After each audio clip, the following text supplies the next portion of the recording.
This is the Acropolis Museum in Athens, and today I'm going to give you 5 reasons why I think that this museum beats any streaming service every single time. The first reason, well, it's got all sorts of drama, but you can actually be there, see it, feel it, and even touch it. For instance, you want drama about betrayal, rage, or even revenge, then you've got the Trojan War. Because, as I said, you won't just see it on your TV or phone. At the Acropolis Museum, you will actually see the very real thing, etched into the marble panels, actually from the Parthenon. It's all there. You've got the beautiful Helen. She was the Queen of Sparta, taken, either willingly or not, to the city of Troy.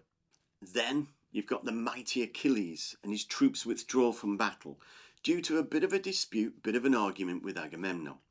And then, of course, you've got his fight and slaying of Hector, the Prince of Troy. Remember the Trojan Horse? Sure you do. The large hollow wooden horse left as a gift outside the gates of Troy.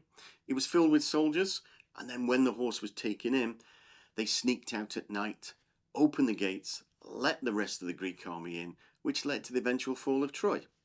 For drama about sadness and loss, you've got the Caryatids. These are 5 beautiful women, 5 maidens. They're made from marble, and they hold up the porch of the Erechtheion at the Acropolis.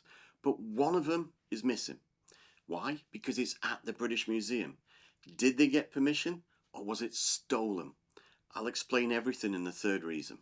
Now, continuing the drama, how about intrigue? How about conflict? Well, for that, you've got 2 very powerful gods.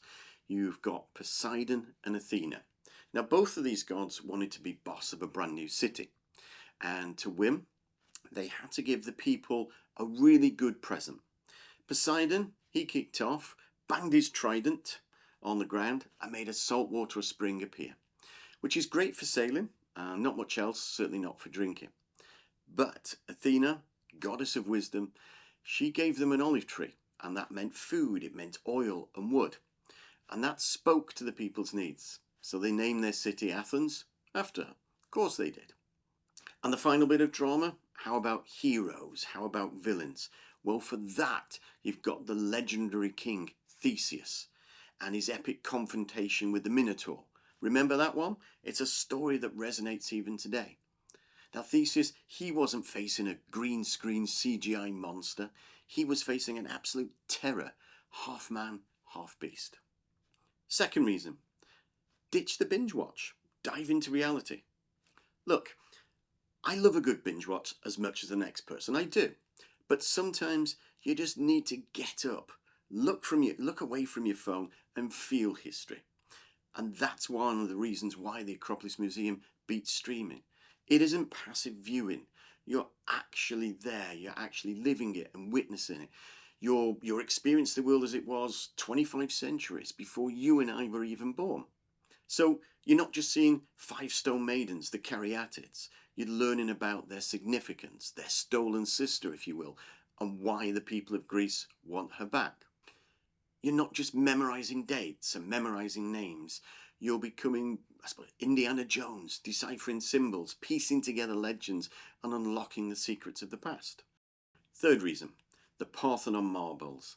Okay, prepare for a showdown here, because these stones cause more heated debates, more people being thrown out of Facebook groups, and certainly more shouting matches than any streaming service drama is ever going to give you. So what's all the fuss about then? Well, it's about the removal of marble stone slabs and statues by a chap called Lord Elgin in the early 1800s.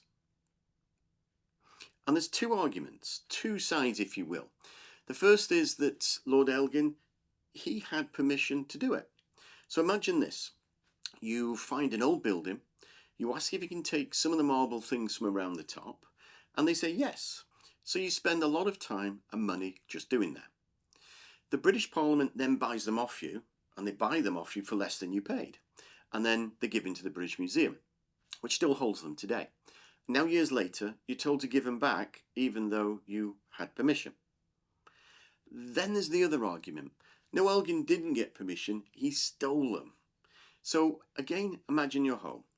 While you're away for a couple of weeks or so, someone comes along without your permission, rips the marble panels out from around the top, takes away a couple of marble statues, and then sells them to the British Museum. So he stole them, and the people of Greece want them back. Those are the two arguments there. Okay, the fourth reason, we're almost there. This is a good one. There's no ads at all. There's absolutely none. And there's no monthly subscription, there's no yearly price rises, no yearly price hikes. You simply buy a ticket and that's it.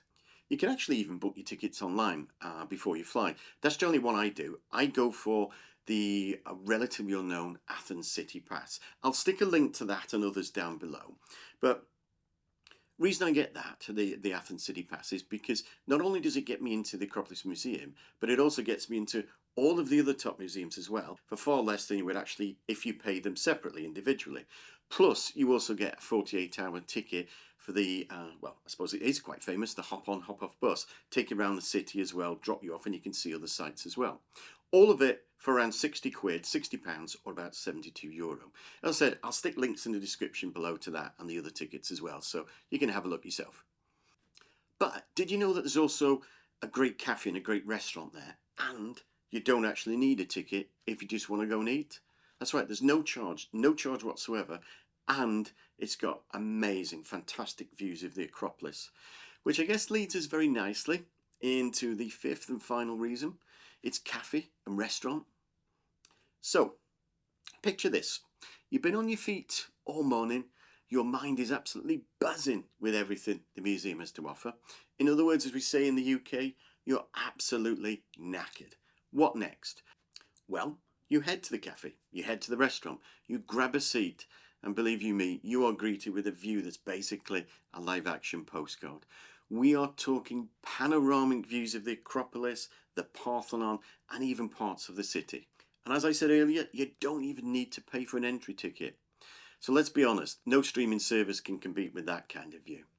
You can drink your coffee, go to town on your moussaka or Greek salad, all while gazing at the very monuments that shape Western civilization. So there you have it, 5 solid reasons for why, I guess in my humble opinion, the Acropolis Museum absolutely crushes any streaming service. Look, as I said earlier, I honestly do love a good binge watch as much as the next person. But sometimes you do need to step away from the screen and experience something real. And the Acropolis Museum, it's about as real as it gets. As I said, it's history you can touch, stories you can feel, and certainly from the cafe and restaurant, views that are going to leave you breathless. So, thanks very much for watching. Thanks very much for listening. Don't forget, there's loads of videos there on the channel. Definitely recommend you check them out. Oh yeah, and don't forget, I've got to say it, go explore Greece.